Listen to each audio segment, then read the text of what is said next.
आप देख रहे हैं प्राइम पोस्ट और आज हम बात करेंगे अगले बीजेपी के नेशनल प्रेसिडेंट कौन बनेंगे। इस सवाल पर आज पूरे मुल्क की नजरें हैं। बीजेपी ने अभी तक कोई ऑफिशियल अनाउंसमेंट नहीं की है, लेकिन पार्टी के अंदर ही अंदर चर्चाएं शुरू हो चुकी है और सोर्सों का कहना है कि मिड जून तक इस प्रोसेस का आगाज हो सकता है।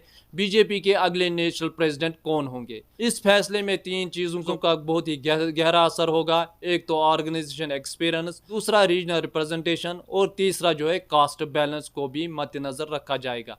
लाइव हिंदुस्तान की रिपोर्ट के मुताबिक बीजेपी की ज्यादातर स्टेट्स में ऑर्गेनाइजेशन इलेक्शन जो है कंप्लीट कर लिए गए हैं, जो कि पार्टी के कॉन्स्टिट्यूशन के मुताबिक नेशनल प्रेसिडेंट के चुनने से पहले जरूरी होता है। हाल ही में उत्तर प्रदेश में 70 डिस्ट्रिक्ट प्रेसिडेंट का ऐलान भी हुआ है, जो कि इस बात को मजीद कंफर्म कर देता है कि सेंट्रल लीडरशिप बीजेपी के नए चीफ का फैसला करने वाली है। लेकिन ये प्रोसेस जो है कुछ वक्त के लिए डिले की गई थी, क्योंकि अप्रैल 22 को पहलगाम जम्मू कश्मीर में हुए हमले के बाद पार्टी ने कुछ वक्त के लिए अपनी प्रायोरिटी जो है शिफ्ट कर दी थी। लेकिन अब लगता है कि बीजेपी पहले कुछ की स्टेट्स में अपने नए स्टेट यूनिट प्रेसिडेंट्स का ऐलान करेगी, जिसमें उत्तर प्रदेश, मध्य प्रदेश और उत्तराखंड शामिल है। वही अगर हम बात करेंगे, उत्तर प्रदेश में कास्ट इक्वेशन हमेशा से पॉलिटिक्स का एक अहम हिस्सा रही है। पहले एक ब्राह्मण फेस को कंसिडर किया जा रहा था, लेकिन अब पार्टी के कुछ हिस्सों में ओबीसी लीडर्स की डिमांड भी बढ़ गई है।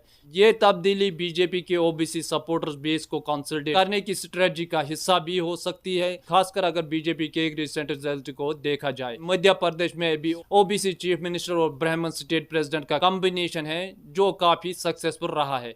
लेकिन रिपोर्ट्स के मुताबिक बीजेपी अब वहां किसी ट्राइबल लीडर्स को स्टेट प्रेसिडेंट बनाना चाहती है, क्योंकि ट्राइबल रिप्रेजेंटेशन दोनों स्टेट और नेशनल लेवल पर काफी कम है। उसी तरह अगर हम बात करेंगे, उत्तराखंड में एक ब्राह्मण लीडर को फ्रंट रनर माना जा रहा है। अभी तक इसकी ऑफिशियल कंफर्मेशन नहीं आई।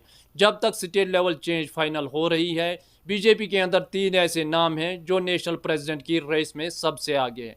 पहले नाम की अगर हम बात करेंगे, वो है धर्मेंद्र प्रधान का, जो कि उड़ीसा से एक ओबीसी लीडर है और जिन्होंने अपनी ऑर्गेनाइजेशनल एक्सपीरियंस और सेंट्रल लीडरशिप से काबिलियत की वजह से काफी अहमियत हासिल की है। दूसरे नाम की अगर हम बात करेंगे, वो है शिवराज सिंह चौहान, जो पहले मध्य प्रदेश के चीफ मिनिस्टर रह चुके हैं और अब यूनियन मिनिस्टर हैं। उन्हें एक मास लीडर माना जा रहा है, जिनके पास ग्रास रूट लेवल का तजुर्बा है। तीसरा नाम जो है वो है मनोहर लाल खट्टर, जो अभी हाल ही में हरियाणा के चीफ मिनिस्टर से यूनियन मिनिस्टर में आए हैं और उनकी कंटिन्यूटी और एडमिनिस्ट्रेटिव एक्सपीरियंस का सिंबल माना जा रहा है। बीजेपी का फाइनल डिसीजन इन तीन चेहरों पर बेस करेगा, किस लीडर के पास ज्यादा ऑर्गेनाइजेशनल तजुर्बा है और वो किस रीजन से बिलोंग करता है और उसका कास्ट बैकग्राउंड क्या है। अगर हम बात करेंगे जेपी नड्डा की, जो कि जनवरी 2020 से बीजेपी के नेशनल प्रेसिडेंट है, उनका टेन्योर 2024 जनरल इलेक्शन तक एक्सटेंड किया गया था, ताकि वो पार्टी के इलेक्शन तक लीड कर सके। और अब जब ये मैंडेट कंप्लीट हो गया है, दो लीडरशिप चेंज पर डिस्कशन तेजी से बढ़ गया है। जल्दी ही बीजेपी की सेंट्रल इलेक्शन कमेटी बनाई जाएगी, जो इलेक्शन प्रोसेस सुपरवाइज करेगी,